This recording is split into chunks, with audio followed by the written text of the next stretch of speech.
Да и се надява човек. Уж Крисима жена беше. Отишли стражари да я приберат, а тя за последно искала да се облече, да се премени, да се нагизди. Още я виждам как идва от долната махала. Млада, хубава, гиздава. Не жена, а дявол. И сега е пред очите ми. Аз обичам да бъда красива, бяла като деня и светла като слънцето. Обичам да подпалвам мъжете с погледи и те да се стопяват в очите ми. Гореща е кръвта ми, гореща като огъня и изпепеляваща. Аз обичам красотата, а красотата обрече на грях от душата ми. Сега съм мъченица и грешница. Аз обичам да бъда красива. Красива беше, цял в помък и с гръв, с път от скрижа рава. Прости ми, Господи, аз трябваше да бъда Твоя верен роб. Сърцето мъж трябваше да носи Теб, Господи. Аз мислих за нея. Не навеждах глава, когато я срещнах, а потъв в очите. Огън строеше от тях, и грив, и опустощилен. А обена ли беше тя, Господи, или сатанил в женски одежди? Красива беше, най-красивата. Красотата ли е грешна, Господи, или грехът има своя красота? Пустата е хубост, тя изяде главата, а кой е крив? Думах ви аз, много хубост не е на хубаво, ще доведе до лош край. И ето на, човек убила. Ама то тая хубост е крива, с тая хубост мъжете ни омагьосваше. Ще ги погледне, ще се засмее и те изведнъж купваха след нея. Самодива е тя, Албена, не жена, а жив дявол е тя. Иде, Албена иде, извика някой. Идеше.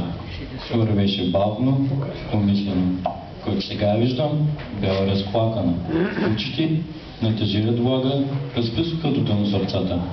Грешна беше тази жена, Господи, но беше хубава. Ето, аз съм грешница. Съдете ме, хора. Млада съм, сгреших. Съдете ме, мъдреци. Аз обичам красотата и за едно ново прозрение съм готова да продам душата си, за да бъда щастлива, поне за миг. Кълнете ме зли езици. Аз съм дръзката християнка. От гърба си ще сваля ризата, за да я дам на ближния.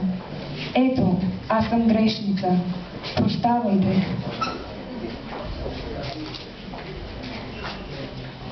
Всички мълчаха. Никой дума не каза. Жените плачеше Албена. А стражарите я наобиколили и чакат да я приберат. Тогава някой се провикна. Хайде да не я даваме, бе, хора. Как ще живеем без Албена? Пък Албена седна на каруца. До нея от 10 вземе знам, качи се Нягол, майсторът на мелницата. Качи се и се провикна. Аз убих куца. Те не разбрахме крив ли беше или излъга. Само виждахме, че Нягол седеше до нея. Жалостта към Албена изчезна. Народът заприлича на разгневено море. Убиите измъдат като камъни и заваляха в краката й. Всичко иззадля бързо и по-бързо. Превърна се на бързо колело и я погълна. То беше много давно.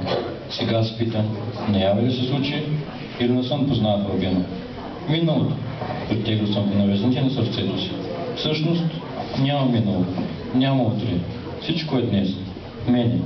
Нося го сред мълчанието на нощта, заедно с присъдата на мисли в себе си. Боже, всеки от нас има грехове. Грях ли красотата, Господи? Или грехът има своя красота? Кажи.